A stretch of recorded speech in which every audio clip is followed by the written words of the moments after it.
Hey, welcome to this Aggressors Ancient Rome video. If you love 4X games, then don't miss a minute of what's coming up.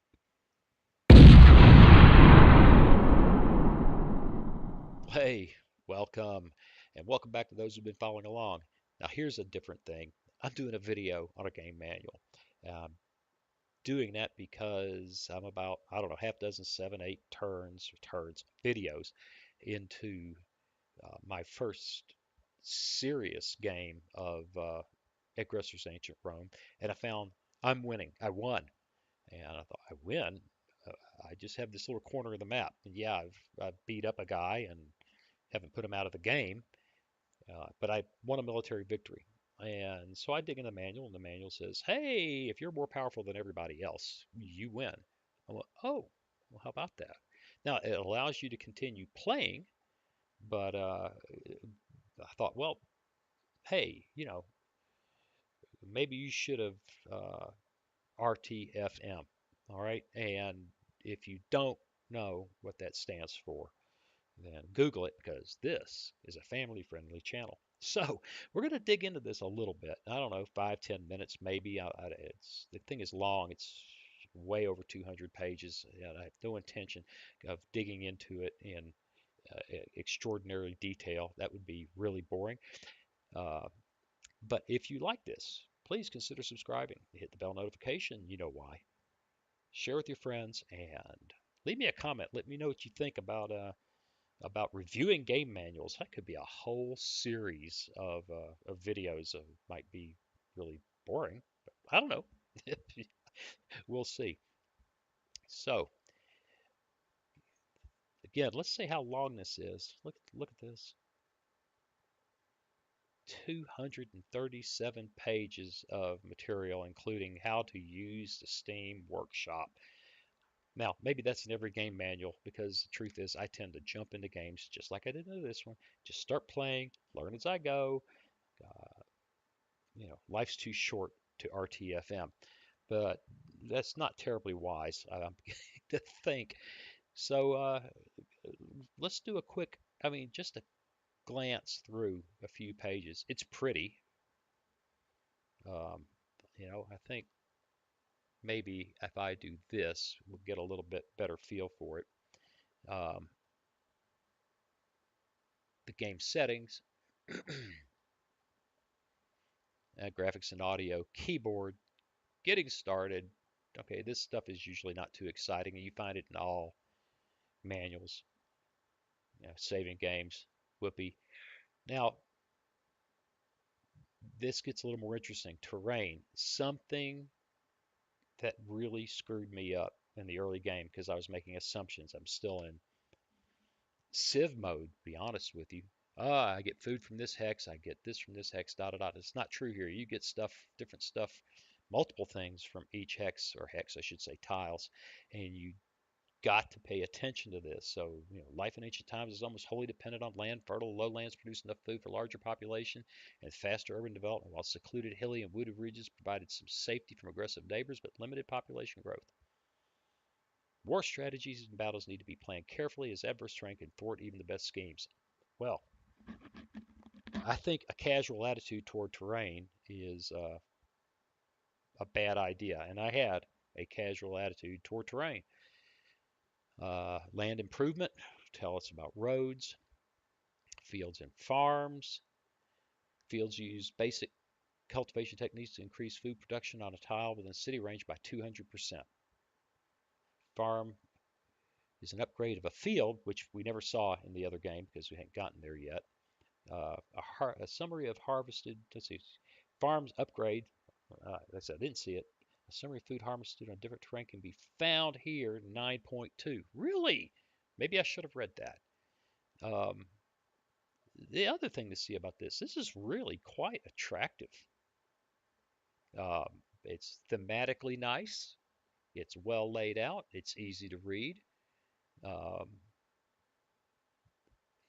yeah, I should have read this bloody thing. Look at this. An explanation of the overlays with beautiful pictures. Now I'm acting shocked. And again, somebody out there is going, haven't you read the manual for, Mystery Civilization 18,000, and it's just as good as this. Well, you may be right. Again, I don't generally read manuals, but this game has challenged me a bit, and I wanted to dig into it. Uh, Unit menus held inside indicates the number of units and selected map item. I understood that. I'm not going to again, not going to get deep into that, but all the things that I'm in the game going, I don't know how this works. I don't know how this works. There's 200 and damn near, oh, did I say that? Maybe it's not so family friendly. 200 and by gosh, almost 240 pages of good information here. And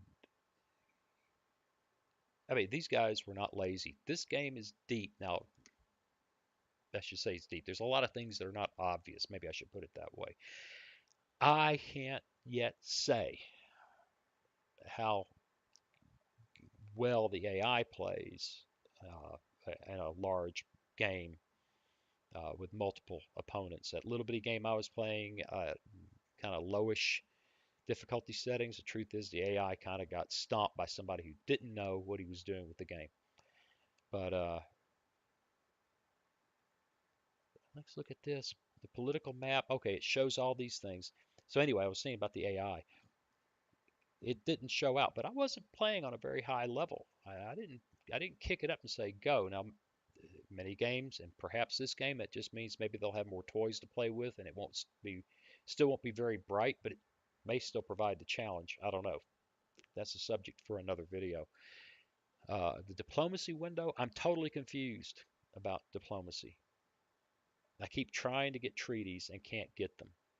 So here's an explanation of all the things that can be done. Here's the trade overview. Let's see, do they say anything in here? It tells you about the attitude bar. And just this quick overview, I'm not seeing any information. But look, there's a free offer, open request, offer my proposal.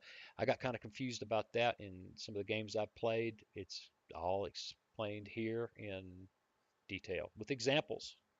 For example, you can desperately need an iron and you can offer some stone, gold, or knowledge. Click the stone, gold, and knowledge resources in your resource panel and set the amounts that think you can spare. Then click on the iron in the opponent's resource panel and set the amount to 4. Adjust the trade length to limit, and then click that. This proposal means that you want 4 iron, but the resources amount you're willing to offer in exchange are negotiable. That's pretty cool. Now, I kind of had that figured out, but there it is. Anyway, so oh God, birth rate. I screwed that up so badly. Um, this needs to be read. Resource usage map, player statistics. Okay, I'm babbling. How to play, resources, details of production rate is related to its size. I had no idea. Harvested resources, city resources, an explanation of the buildings, temples, blacksmiths, shipyards, stables, forts, defensive wall, patrol towers, cities and how they expand, or city range, I should say. City protection. I mean, idle city.